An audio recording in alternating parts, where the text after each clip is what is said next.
Hai teman-teman, selamat datang di kuliah Manajemen Layanan TI dengan materi Continual Service Improvement. Di video ini, kita akan belajar mengenai pengertian Continual Service Improvement dan istilah-istilah yang dipakai di Continual Service Improvement. Selain itu, kita akan belajar mengenai 3 metode implementasi CSI, yaitu Deming Cycle, CSI Approach, dan 7-Step Improvement. Apa itu Continual Service Improvement atau CSI? CSI adalah kumpulan proses untuk melakukan evaluasi dan peningkatan terhadap seluruh proses-proses di tahapan lainnya, baik dalam hal peningkatan kepuasan pelanggan maupun efisiensi biaya. Tujuannya adalah untuk terus-menerus menyelaraskan layanan TI dengan perubahan kebutuhan bisnis, dengan mengidentifikasi dan melakukan perbaikan layanan TI yang mendukung proses bisnis. Peningkatan ini mencakup peningkatan service strategi, service design, service transition, dan service operation. Aktivitas CSI secara umum antara lain. Pertama, mengidentifikasi peluang perbaikan dengan mengukur dan mereview atau mengevaluasi pencapaian, lalu memprioritasi dan merencanakan aktivitas-aktivitas perbaikan. Selanjutnya, menjalankan aktivitas atau proyek perbaikan, dan yang terakhir, membuat laporan. Sebelum keputusan proyek perbaikan disetujui dan dilaksanakan, diperlukan yang namanya business case untuk analisis peningkatan.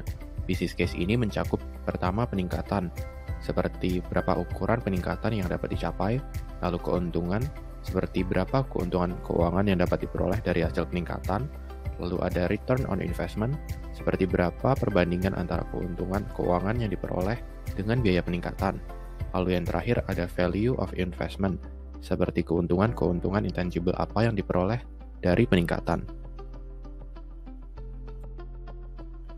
CSI Register adalah basis data untuk mencatat dan mengelola peluang, perbaikan, atau peningkatan layanan TI yang isinya mencakup deskripsi, prioritas, prediksi keuntungan, justifikasi, kategori, dan jangka waktu keuntungan. CSI Register ini merupakan bagian dari SKMS, dan pengelola CSI Register disebut dengan CSI Manager. Berikut ada contoh CSI Register. Bisa kita lihat di sini ada 2 peluang yang tercatat, dengan ukuran, jangka waktu, keterangan, prioritas, deadline, KPI, dan justifikasinya masing-masing. Baseline adalah posisi awal sebelum setiap kali proses perbaikan dilaksanakan. Fungsinya untuk menentukan sebuah layanan atau proses ini perlu ditingkatkan atau tidak, lalu membuktikan bahwa proses perbaikan yang dilaksanakan itu benar-benar berhasil, dan sebagai parameter pencapaian agar kinerja layanan TI tidak turun kembali. Berikut adalah gambaran tingkat pengukuran dalam CSI. Ada vision, mission, goals, objective, CSF, KPI, metrics, dan measurement. CSF atau Critical Success Factors adalah sesuatu yang harus terjadi jika kita menginginkan sebuah proyek, rencana, atau layanan TI sukses. Selanjutnya adalah KPI atau Key Performance Indicator, adalah ukuran pencapaian setiap CSF. Umumnya, tren atau nilai perbandingan menjadi nilai sebuah KPI. Untuk mengukur proses manajemen layanan TI, KPI seringkali mengukur compliance, quality, performance, dan value. KPI ini dapat dibedakan menjadi 2. Pertama, kualitatif KPI.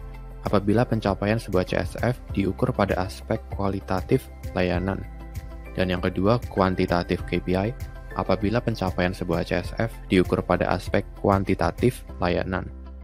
Pengukuran CSF dan KPI ini dibutuhkan untuk mengukur pencapaian tujuan jangka pendek atau sasaran atau disebut objektif.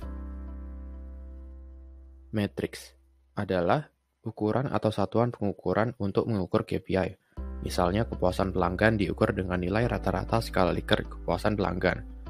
Lalu ada 3 ukuran matriks, yaitu pertama, teknologi matriks, yakni pengukuran terhadap suatu komponen, umumnya terkait dengan unjuk kerja komponen, ketersediaan, dan lainnya. Yang kedua ada proses matriks, yakni pengukuran unjuk kerja proses manajemen layanan. Umumnya diukur dalam bentuk CSF dan KPI untuk tiap-tiap proses layanan TI. Dan yang terakhir ada service metrics, yaitu pengukuran kualitas keseluruhan sebuah layanan dari sudut pandang pengguna. Measurement adalah hasil pengukuran masing-masing variabel pengukuran. Sebagai contoh, CSF meningkatkan kepuasan pelanggan oleh service desk. KPI, persentase penanganan masalah oleh service desk secara langsung, sebesar 10% dalam satu semester.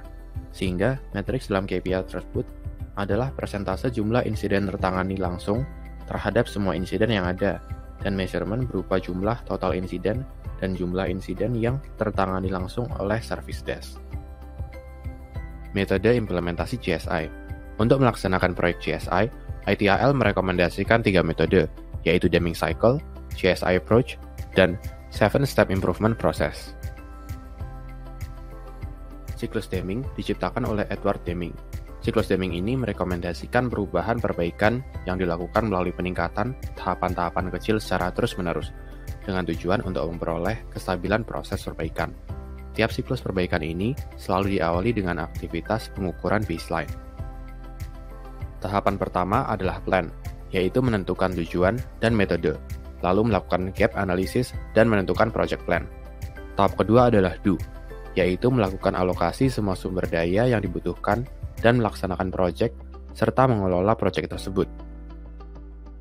Tahap ketiga adalah check, yaitu melakukan evaluasi pencapaian target dengan membandingkan hasil pengukuran setelah proses peningkatan dengan baseline dan target pencapaian yang telah ditetapkan di tahap plan.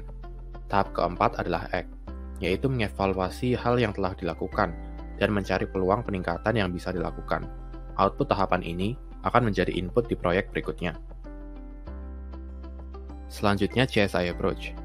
Metode ini melengkapi metode siklus Deming dengan melibatkan pihak bisnis dalam mengambil keputusan perbaikan apa yang harus dilakukan untuk memberikan keuntungan bagi bisnis. ITIL merekomendasikan 6 pertanyaan berikut untuk memastikan inisiatif GSI ini menguntungkan dari sisi bisnis dan TI.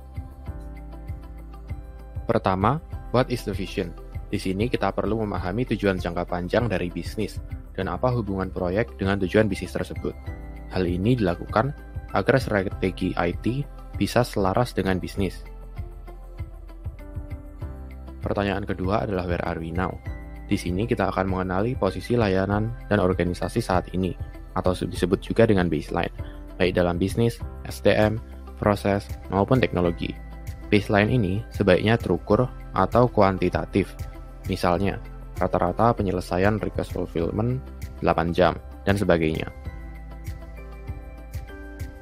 Pertanyaan selanjutnya adalah where do we want to be?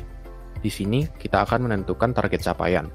Pastinya, target di sini adalah target jangka pendek, berbeda dari langkah pertama tadi. Contohnya, target yang ingin dicapai yaitu kecepatan rata-rata penyelesaian fulfillment adalah 1 jam. Di sini kan ada gap, 7 jam nih. Studi tentang gap ini namanya gap analysis. Pertanyaan berikutnya adalah how do we get there? Di sini akan dirumuskan rencana GSI, detail penyelesaian gap, atau pencapaian target jangka pendek, menengah, dan panjang, lalu melaksanakan proyek GSI. Selain itu, semua rencana dan inisiatif aktivitas yang telah dilakukan akan dicatat dalam GSI Register. Pertanyaan berikutnya adalah, did we get there? Aktivitas yang dilakukan di sini adalah pemantauan, pelaporan, dan evaluasi selama perbaikan berjalan hingga selesai. Selain itu juga dilakukan checking, apakah proyek telah berhasil meningkatkan proses layanan TI. Caranya adalah dengan membandingkan hasil pengukuran kerja saat ini dengan target kerja yang diinginkan. Pertanyaan terakhir, how do we keep the momentum going? Nah, kalau target sudah tercapai, maka kinerja ini harus dijaga agar tidak kembali ke keadaan sebelumnya. Salah satu tips adalah melibatkan semua orang yang terdampak perbaikan ini, agar mereka memiliki rasa kepemilikan dan komitmen, sehingga tidak kembali ke kebiasaan lama mereka. 7-Step Improvement Process. Cakupannya meliputi analisis unjuk kerja dan kemampuan layanan, serta proses-proses, partners atau suppliers, dan teknologi. Gambar berikut menunjukkan ternyata 7-Step Improvement Process ini sesuai dengan siklus Deming, yaitu Plan, Do, Check, Act, dan struktur Knowledge Management, yaitu Data, Information, Knowledge, dan Wisdom. Langkah pertama menentukan strategi peningkatan, yaitu menentukan konteks untuk apa peningkatan ini dilakukan. Bisa dengan memahami visi bisnis, strategi, taktik, dan tujuan operasional, lalu menganalisis apa yang dapat dilakukan untuk meningkatkan IT dan membantu mencapai visi bisnis. Langkah kedua, menentukan apa yang akan diukur.